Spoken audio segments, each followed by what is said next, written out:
Dracula by Bram Stoker. Chapter 7. Cutting from the Daily Graph, 8 August, pasted in Mina Murray's journal, from a correspondent, Whitby. One of the greatest and suddenest storms on record has just been experienced here, with results both strange and unique. The weather had been somewhat sultry, but not to any degree uncommon in the month of August. Saturday evening was as fine as was ever known, and the great body of holiday-makers laid out yesterday for visits to Mulgrave Woods, Robin Hood's Bay, Rigmill, Runswick, Staithes, and the various trips in the neighbourhood of Whitby. The steamers Emma and Scottsboro made trips up and down the coast, and there was an unusual amount of tripping, both to and from Whitby. The day was unusually fine till the afternoon, when some of the gossips who frequent the East Cliff churchyard and from that commanding eminence watch the wide sweep of sea visible to the north and east, called attention to a sudden show of mares' tails high in the sky to the northwest. The wind was then blowing from the southwest in the mild degree which in barometrical language is ranked number 2 light breeze. The Coast Guard on duty at once made report, and one old fisherman who for more than half a century has kept watch on weather signs from the East Cliff foretold in an emphatic manner the coming of a sudden storm. The approach of sunset was so very beautiful, so grand in its masses of splendidly coloured clouds, that there was quite an assemblage on the walk along the cliff in the old churchyard to enjoy the beauty. Before the sun dipped below the black mass of Kettleness, standing boldly athwart the western sky, its downward way was marked by myriad clouds of every sunset colour, flame, purple, pink, green, violet, and all the tints of gold, with here and there masses not large, but of seemingly absolute blackness in all sorts of shapes, as well as outlined on colossal silhouettes. The experience was not lost on the painters, and doubtless some of the sketches of the prelude to the great storm will grace the R.A. and R.I. walls in May next. More than one captain made up his mind then and there that his cobble, or his mule, as they termed the different classes of boats, would remain in the harbour till the storm had passed. The wind fell away entirely during the evening, and at midnight there was a dead calm, a sultry heat, and that prevailing intensity which, on the approach of thunder, affects persons of a sensitive nature. There were but few lights in sight at sea, and for even the coasting steamers, which usually hug the shore so closely, kept well to seaward, and but few fishing boats were in sight. The only sail noticeable was a foreign schooner with all sails set, which was seemingly going westwards. The foolhardiness or ignorance of her officers was a prolific theme for comment, whilst she remained in sight, and efforts were made to signal her to reduce sail in face of her danger. Before the night shut down, she was seen with sails idly flapping as she gently rolled on the undulating swell of the sea, as idle as a painted ship upon a painted ocean. Shortly before 10 o'clock, the stillness of the air grew quite oppressive, and the silence was so marked that the bleating of sheep inland, or the barking of a dog in the town, was distinctly heard. And the band on the pier, with its lively French air, was like a discord in the great harmony of nature's silence. A little after midnight came a strange sound from over the sea, and high overhead the air began to carry a strange, faint, hollow booming. Then, without warning, the tempest broke, with a rapidity which at the time seemed incredible, and even afterwards is impossible to realize. The whole aspect of nature at once became convulsed. The waves rose in growing fury, each overtopping its fellow, till in a very few minutes the lately glassy sea was like a roaring and devouring monster. White-crested waves beat madly on the level sands and rushed up the shelving cliffs, Others broke over the piers, and with their spume swept the lanthorns of the lighthouses which rise from the end of either pier of Whitby harbour. The wind roared like thunder, and blew with such force that it was with difficulty that even strong men kept their feet, or clung with grim clasp to the iron stanchions. It was found necessary to clear the entire piers from the mass of onlookers, or else the fatalities of the night would have increased manifold. To add to the difficulties and dangers of the time, masses of sea fog came drifting inland, white, wet clouds, which swept by in ghostly fashion, so dank and damp and cold that it needed but little effort of imagination to think that the spirits of those lost at sea were touching their living brethren with the clammy hands of death, and many a one shuddered as the wreaths of sea mist swept by.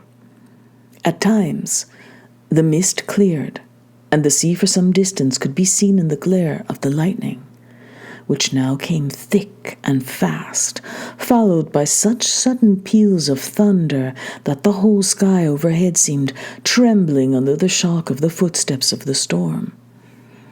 Some of the scenes thus revealed were of immeasurable grandeur and of absorbing interest.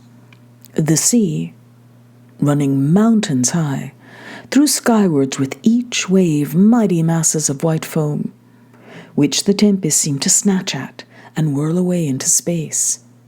Here and there a fishing boat with a rag of sail running madly for shelter before the blast, now and again the white wings of a storm-tossed seabird. On the summit of the east cliff, the new searchlight was ready for experiment, but had not yet been tried. The officers in charge of it got it into working order, and in the pauses of the inrushing mist swept with it the surface of the sea. Once or twice its service was most effective, as when a fishing boat with gunwale under water rushed into the harbour, able by the guidance of the sheltering light to avoid the danger of dashing against the piers. As each boat achieved the safety of the port, there was a shout of joy from the mass of people on shore, a shout which for a moment seemed to cleave the gale, and was then swept away in its rush. Before long, the searchlight discovered some distance away a schooner with all sails set, apparently the same vessel which had been noticed earlier in the evening. The wind had by this time backed to the east, and there was a shudder amongst the watchers on the cliff, as they realized the terrible danger in which she now was. Between her and the port lay the great flat reef on which so many good ships have from time to time suffered. And with the wind blowing from its present quarter, it would be quite impossible that she should fetch the entrance of the harbour. It was now nearly the hour of high tide, but the waves were so great that in their troughs the shallows of the shore were almost visible, and the schooner, with all sails set, was rushing with such great speed that, in the words of one old salt, "She must fetch up somewhere, if it was only in hell." Then came another rush of sea fog, greater than any hitherto, a mass of dank mist which seemed to close on all things like a grey pall, and left available to men only the organ of hearing, for the roar of the tempest, and the crash of the thunder, and the booming of the mighty billows came through the damp oblivion even louder than before. The rays of the searchlight were kept fixed on the harbour mouth across the east pier, where the shock was expected, and men waited, breathless. The wind suddenly shifted to the northeast, and the remnant of the sea fog melted in the blast, and then, mirabile dictu, between the piers, leaping from wave to wave as it rushed at headlong speed, swept the strange schooner before the blast, with all sail set, and gained the safety of the harbour. The searchlight followed her, and a shudder ran through all who saw her, for lashed to the helm was a corpse with drooping head, which swung horribly to and fro at each motion of the ship. No other form could be seen on deck at all. A great awe came on all as they realized that the ship, as if by a miracle, had found the harbor unsteered, save by the hand of a dead man. However, all took place more quickly than it takes to write these words. The schooner paused not, but rushing across the harbor, pitched herself on that accumulation of sand and gravel washed by many tides and many storms into the southeast corner of the pier, jutting under the east cliff, known locally as Tate Hill Pier. There was, of course, a considerable concussion as the vessel drove up on the sand heap. Every spar, rope, and stay was strained, and some of the top hammer came crashing down.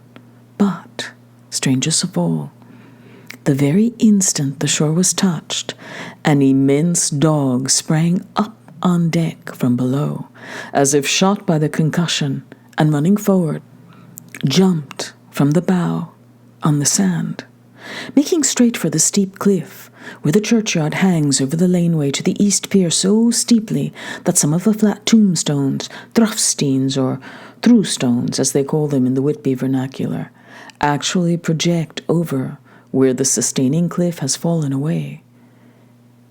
It disappeared in the darkness, which seemed intensified just beyond the focus of the searchlight. It so happened that there was no one at the moment on Tate Hill Pier, as all those houses are in close proximity, whether in bed or were out on the heights above.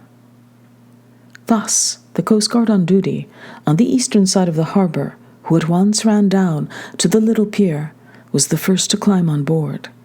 The men working the searchlight, after scouring the entrance of the harbor without seeing anything, then turned the light on the derelict and kept it there. The Coast Guard ran aft, and when he came beside the wheel, bent over to examine it, and recoiled at once, as though under some sudden emotion. This seemed to pique general curiosity, and quite a number of people began to run. It is a good way round the West Cliff by the drawbridge to Tate Hill Pier, but your correspondent is a fairly good runner, and came well ahead of the crowd. When I arrived, however, I found already assembled on the pier a crowd, whom the Coast Guard and police refused to allow to come on board. By the courtesy of the chief boatman, I was, as your correspondent, permitted to climb on deck, and was one of a small group who saw the dead seaman whilst actually lashed to the wheel. It was no wonder that the Coast Guard was surprised or even awed, for not often can such a sight have been seen. The man was simply fastened by his hands, tied one over the other to a spoke of the wheel. Between the inner hand and the wood was a crucifix, the set of beads on which it was fastened being around both wrists and wheel, and all kept fast by the binding cords. The poor fellow may have been seated at one time, but the flapping and buffeting of the sails had worked through the rudder of the wheel and dragged him to and fro, so that the cords with which he was tied had cut the flesh to the bone. Accurate note was made of the state of things, and the doctor, Surgeon J.M. Caffin of 33 East Elliot Place, who came immediately after me, declared, after making examination, that the man must have been dead for quite 2 days. In his pocket was a bottle, carefully corked, empty save for a little roll of paper, which proved to be the addendum of the log. The Coast Guard said the man must have tied up his own hands, fastening the knots with his teeth. The fact that a Coast Guard was the first on board may save some complications later on in the Admiralty Court, for Coast Guards cannot claim the salvage which is the right of the first civilian entering on a derelict. Already, however, the legal tongues are wagging, and one young law student is loudly asserting that the rights of the owner are already completely sacrificed, his property being held in contravention of the statutes of Mortman, since the tiller, as emblemship, if not proof, of delegated possession is held in a dead hand. It is needless to say that the dead steersman has been reverently removed from the place where he held his honourable watch and ward till death.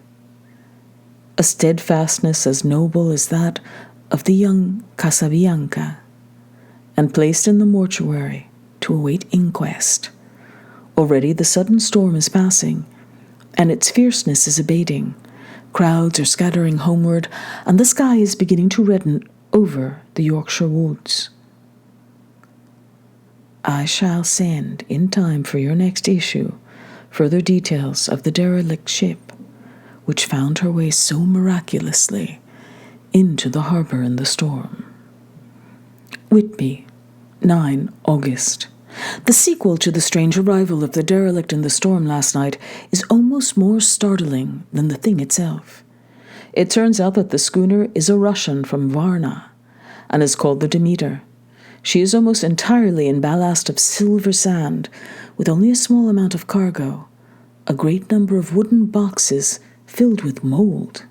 This cargo was consigned to a Whitby solicitor, Mr. S.F. Billington of 7, the Crescent, who this morning went aboard and formally took possession of the goods consigned to him. The Russian consul, too, acting for the charter party, took formal possession of the ship and paid all harbour dues, etc. Nothing is talked about here today except the strange coincidence. The officials of the Board of Trade have been most exacting in seeing that every compliance has been made with existing regulations. As the matter is to be a 9 days' wonder, they are evidently determined that there shall be no cause of after-complaint. A good deal of interest was abroad concerning the dog which landed when the ship struck, and more than a few of the members of the SPCA, which is very strong in Whitby, have tried to befriend the animal. To the general disappointment, however, it was not to be found. It seems to have disappeared entirely from the town. It may be that it was frightened and made its way on to the moors, where it is still hiding in terror. There are some who look with dread on such a possibility, lest later on it should in itself become a danger, for it is evidently a fierce brute. Early this morning, a large dog, a half-bred mastiff belonging to a coal merchant close to Tate Hill Pier, was found dead in the roadway opposite to its master's yard. It had been fighting and manifestly had had a savage opponent, for its throat was torn away and its belly was slit open as if with a savage claw. Later, by the kindness of the Board of Trade Inspector, I have been permitted to look over the logbook of the Demeter, which was in order up to within 3 days, but contained nothing of special interest, except as to facts of missing men. The greatest interest, however, is with regard to the paper found in the bottle, which was today produced at the inquest. And a more strange narrative than the two between them unfold it has not been my lot to come across. As there is no motive for concealment, I am permitted to use them, and accordingly send you a rescript, simply omitting technical details of seamanship and supercargo. It almost seems as though the captain had been seized with some kind of mania before he had got well into blue water, and this had developed persistently throughout the voyage. Of course, my statement must be taken cum grano, since I am writing from the dictation of a clerk of the Russian consul, who kindly translated for me, time being short. Log of the Demeter. Varna to Whitby, written 18 July, things so strange happening that I shall keep an accurate note henceforth till we land. On 6 July, we finished taking in cargo, silver sand, and boxes of earth. At noon, set sail. East wind, fresh, crew, 5 hands, 2 mates, cook, and myself, captain. On 11 July, at dawn, entered Bosphorus, boarded by Turkish custom officers. Bakshish, all correct, underway at 4 p.m. On 12 July, through Dardanelles. More customs officers and flagboat of guarding squadron. Bakshish again, Work of officers thorough but quick. Want us off soon. At dark, passed into Archipelago. On 13 July, past Cape Matapan. Crew dissatisfied about something. Seemed scared but would not speak out. On 14 July, was somewhat anxious about crew. Men all steady fellows who sailed with me before. Mate could not make out what was wrong. They only told him there was something, and crossed themselves. Mate lost temper with one of them that day, and struck him. Expected fierce quarrel, but all was quiet. On 16 July, mate reported in the morning that one of the crew, Petrovsky, was missing. Could not account for it. Took larboard, watch 8 bells last night, was relieved by Abramov, but did not go to bunk. Men more downcast than ever. All said they expected something of the kind, but would not say more than there was something aboard. Mate getting very impatient with them, feared some trouble ahead. On 17 July, yesterday, one of the men, Olgarin, came to my cabin and in an awestruck way confided to me that he thought there was a strange man aboard the ship. He said that in his watch he had been sheltering behind the deckhouse as there was a rainstorm, when he saw a tall, thin man who was not like any of the crew come up the companionway and go along the deck forward and disappear. He followed cautiously, but when he got to bows, found no one, and the hatchways were all closed. He was in a panic of superstitious fear, and I am afraid the panic may spread. To allay it, I shall today search entire ship carefully from stem to stern. Later in the day I got together with the whole crew and told them, as they evidently thought there was someone in the ship, we would search from stem to stern. First mate angry, said it was folly, and to yield to such foolish ideas would demoralize the men. Said he would engage to keep them out of trouble with a handspike. I let him take the helm, while the rest began thorough search, all keeping abreast with lanterns. We left no corner unsearched. As there were only the big wooden boxes, there were no odd corners where a man could hide. Men much relieved when search was over, and went back to work cheerfully. First mate scowled but said nothing. 22 July. Rough weather last 3 days, and all hands busy with sails. No time to be frightened. Men seem to have forgotten their dread. Mate cheerful again, and all on good terms. Praised men for work in bad weather. Past Gibraltar, and out through straits. All well. 24 July. There seems some doom over this ship. Already a hand short, and entering on the Bay of Biscay, with wild weather ahead, and yet last night another man lost. Disappeared. Like the first, he came off his watch, and was not seen again. Men all in a panic of fear. Send around Robin, asking to have double watch, as they fear to be alone. Mate angry, fear there will be some trouble, as either he or the men will do some violence. 28 July. 4 days in hell, knocking about in a sort of maelstrom, and the wind a tempest.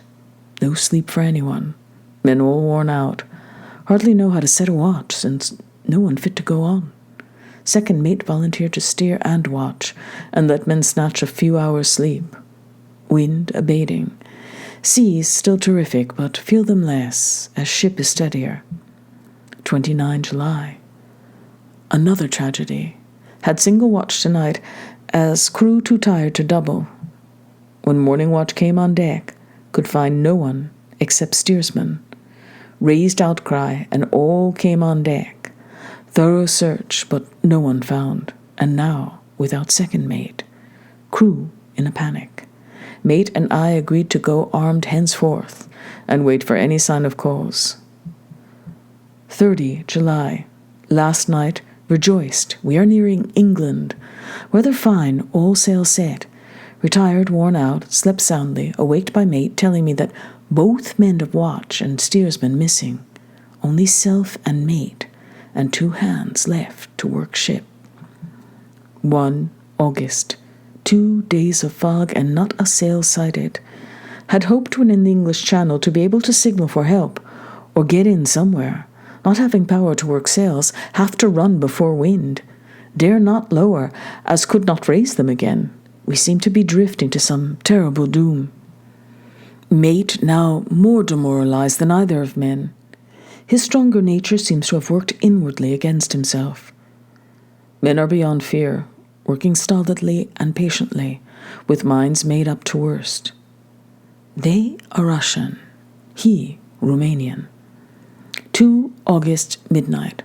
Woke up from few minutes' sleep by hearing a cry, seemingly outside my port. Could see nothing in fog. Rushed on deck and ran against mate. Tells me heard cry and ran, but no sign of man on watch.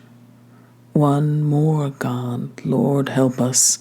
Mate says we must be past Straits of Dover, as in a moment of fog lifting he saw North Foreland, just as he heard the man cry out. If so, we are now off in the North Sea, and only God can guide us in the fog, which seems to move with us, and God seems to have deserted us. 3 August. At midnight, I went to relieve the man at the wheel, and when I got to it, found no one there. The wind was steady, and as we ran before it, there was no yawing. I dared not leave it, so shouted for the mate. After a few seconds, he rushed up on deck in his flannels. He looked wild-eyed and haggard, and I greatly fear his reason has given way. He came close to me and whispered hoarsely, with his mouth to my ear, as though fearing the very air might hear. "It is here, I know it now. On the watch last night, I saw it, like a man, tall and thin and ghastly pale. It was in the bows and looking out. I crept behind it and gave it my knife, but the knife went through it empty as air." And as he spoke, he took his knife and drove it savagely into space. Then he went on, "But it is here, and I'll find it. It is in the hold, perhaps in one of those boxes. I'll unscrew them one by one and see. You work the helm." And with a warning look, and his finger on his lip, he went below. There was springing up a choppy wind, and I could not leave the helm. I saw him come out on deck again with a tool chest and a lantern, and go down the forward hatchway. He is mad, stark, raving mad, and it's no use my trying to stop him. He can't hurt those big boxes, they are invoiced as clay, and to pull them about is as harmless a thing as he can do. So here I stay and mind the helm and write these notes. I can only trust in God and wait till the fog clears. Then, if I can't steer to any harbor with the wind, that is, I shall cut down the sails and lie by, and signal for help. It is nearly all over now.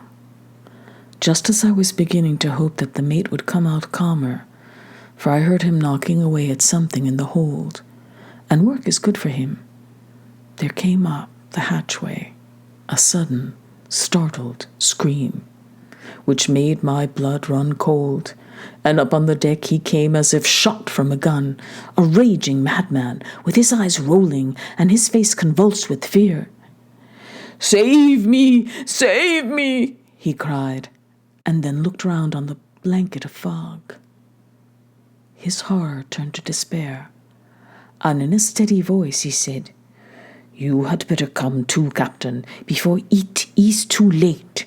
He is there. I know the secret now. The sea will save me from him, and it is all that is left." Before I could say a word or move forward to seize him, he sprang on the bulwark and deliberately threw himself into the sea. I suppose I know the secret too now. It was this madman who had got rid of the men one by one, and now he has followed them himself. God help me! How am I to account for all these horrors when I get to port? When I get to port? Will that ever be? 4 August. Still fog, which the sunrise cannot pierce. I know there is sunrise because I am a sailor. Why else I know not. I dared not go below. I dared not leave the helm, so here all night I stayed. And in the dimness of the night I saw it, him. God forgive me, but the mate was right to jump overboard. It was better to die like a man, to die like a sailor in blue water. No man can object, but I am captain, and I must not leave my ship. But I shall baffle this fiend or monster, for I shall tie my hands to the wheel. When my strength begins to fail, and along with them I shall tie that which it dare not touch. And then come good wind or foul, I shall save my soul and my honour as a captain. I am growing weaker, and the night is coming on. If he can look me in the face again, I may not have time to act. If we are wrecked, mayhap this bottle may be found, and those who find it may understand. If not, well, then all men shall know that I have been true to my trust. God and the Blessed Virgin and the saints help a poor ignorant soul trying to do his duty. Of course, the verdict was an open one. There is no evidence to deduce, and whether or not the man himself committed the murders, there is now none to say. The folk here hold almost universally that the captain is simply a hero, and he is to be given a public funeral. Already it is arranged that his body to be taken with a train of boats up the Esk for a piece, and then brought back to Tate Hill Pier and up the Abbey steps, for he is to be buried in the churchyard on the cliff. The owners of more than 100 boats have already given in their names as wishing to follow him to the grave. No trace has ever been found of the great dog, at which there is much mourning.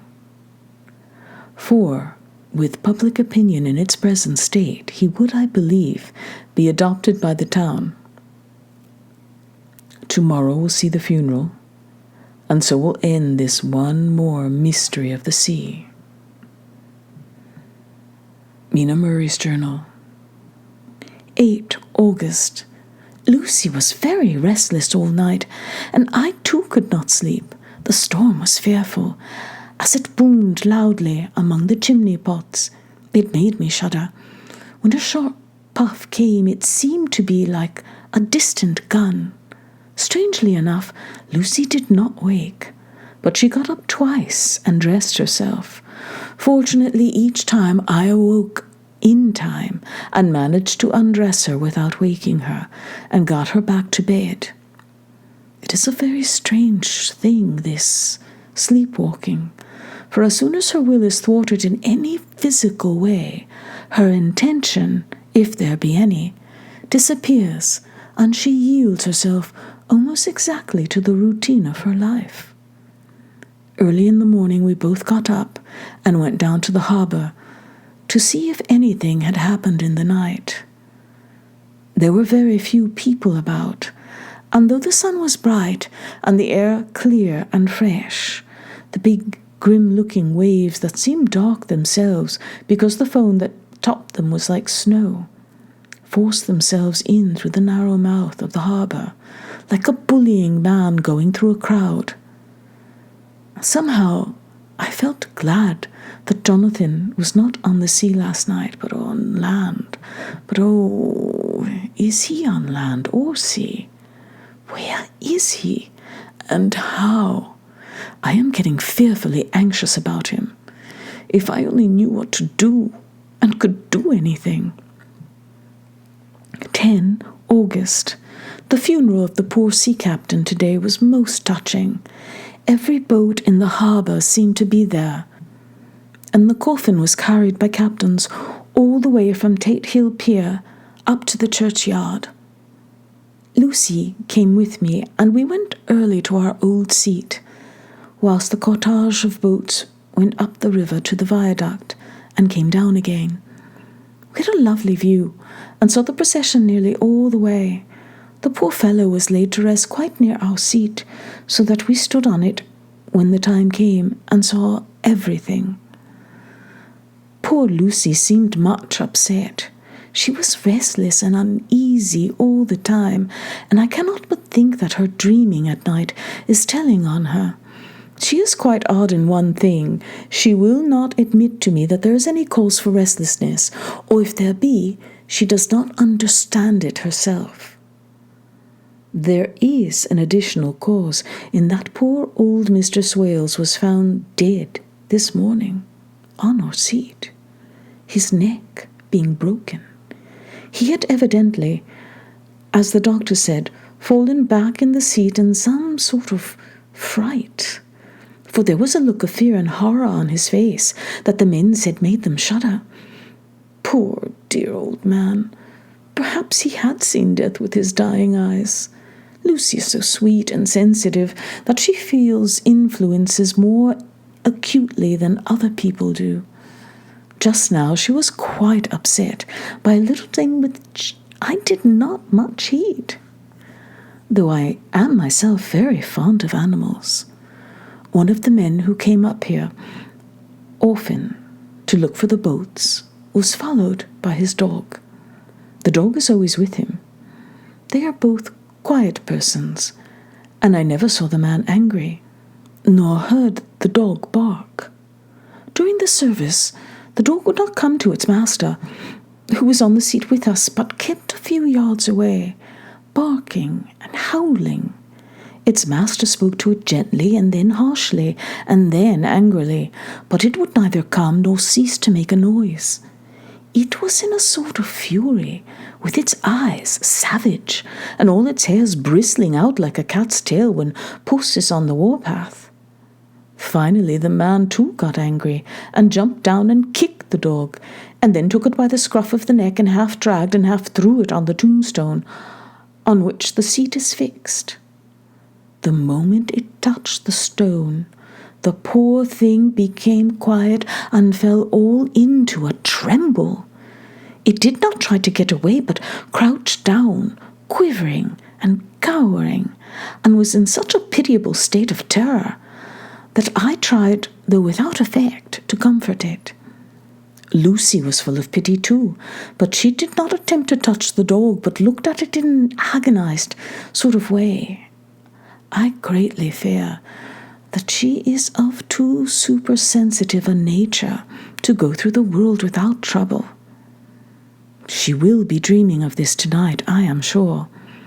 The whole agglomeration of things, the ship steered into port by a dead man, his attitude tied to the wheel with a crucifix and beads, the touching funeral, the dog now furious, now in terror, will all afford material for her dreams. I think it will be best for her to go to bed, tired out physically, so I shall take her for a long walk by the cliffs to Robin Hood's Bay and back. She ought not to have much inclination for sleepwalking then. I've decided to add as a sort of addendum or footnote, as you will, about the ship the Demeter and the shipwreck that actually inspired Bram Stoker to write this part of the tale. It's from National Geographic, and it's written by Melissa Sator. The little-known shipwreck that inspired Bram Stoker's Dracula. Stoker was moved by grim details from the world around him while penning his horror masterpiece. The real fate of a ship called the Dimitri played an outsized role in his imaginings. The arrival of the Demeter in Bram Stoker's Dracula serves as a fundamental part of the titular character's story. The ship brings Death himself to England. Stoker drew inspiration for his genre-defining horror novel from his time in Whitby and the dark 1885 fate of the real ship Dimitri on the town shore. The death and tragedy around Stoker ultimately shaped the story that became one of the most famous pieces of English literature and set the stage for the next century of vampire lore. The Dimitri becomes the Demeter. During the summer of 1890, Irish novelist Bram Stoker vacationed at the seaside town of Whitby in northeast England. Despite spending only a month in the town, Stoker was enthralled by his surroundings. Grand mansions and hotels lined the West Cliff, while remains of the 7th century Whitby Abbey towered over the east cliff. Nearby, the cemetery at the parish church also served as inspiration as the story of Dracula came to life. Stoker was also enchanted by the many ships making harbor here. He reportedly visited the Whitby Museum to explore the history of these vessels, as well as a local library, where he came upon William Wilkinson's book, The Account of Principalities of Wallachia and Moldova. Stoker marked in his notes, Dracula, in Wallachian language, means devil. The Wallachians were, at that time, as they are present, used to give this as a surname to any person who rendered himself conspicuous, either by courage, cruel actions, or cunning. Stoker reportedly asked around the shore about shipwrecks in Whitby, notably the Dimitri, a ship that had wrecked 5 years earlier. The cargo vessel Dimitri had set sail from Narva, in Russia, modern-day Estonia, in 1885. On October 24th, the Dimitri was one of 2 ships run ashore at Whitby by a storm of great violence, according to contemporary newspaper accounts. The other vessel, the Mary and Agnes, was stranded in the raging sea, and a lifeboat was sent to rescue its crew. When the crew of the Mary and Agnes were ferried to the shore, per the Leeds Mercury, quote, their safe landing was the signal for loud huzzas by the thousands of people assembled on shore, end quote. Those same onlookers watched on to see what would happen with the Dimitri. As reported by the Northeastern Daily Gazette, the crew remained on board in the hopes they would be able to dock, but the sea beat savagely against the vessel. Her masts gave way and fell with a crash over her side, and the vessel herself began to break up. Though unclear exactly how they were rescued, in the end, all 7 members of the Dimitri's crew were safely brought to shore. There were several unique aspects to the last voyage of the Dimitri that appear to have stood out to Stoker. The Demeter, originally in Varna, an anagram for Narva, where the Dimitri originated, and similarly carried ballast of silver sand with only a small amount of cargo, a number of great wooden boxes filled with mold. Through conversation with fishermen in Whitby, Stoker learned of an untold number of local deaths at sea. Stoker reportedly made note of some 90 names from gravestones in Whitby for future use in his story, including the surname Swales. Soon after the arrival of the Demeter in Dracula, he wrote, quote, Mr. Swales was found dead, his neck being broken, end quote. What inspired Dracula's canine form? In Stoker's novel, Dracula himself took the form of a dog to make his way from the Demeter to dry land, but there was no dog reported to have been on the Dimitri. According to Mel Nee, Mahalofet, and Marlon McGarry, in 2021, the dog in Dracula may be an homage to the wreck of the Greyhound in 1770. The Greyhound sailed from Whitby and sank off the coast of Ireland on December 12, 1770, 120 years prior to Stoker's arrival in the town. Stoker's mother, Charlotte, was from Sligo, a town in close proximity to the wreck. When the storm that sank the ship surged again, a young cabin boy was left stranded.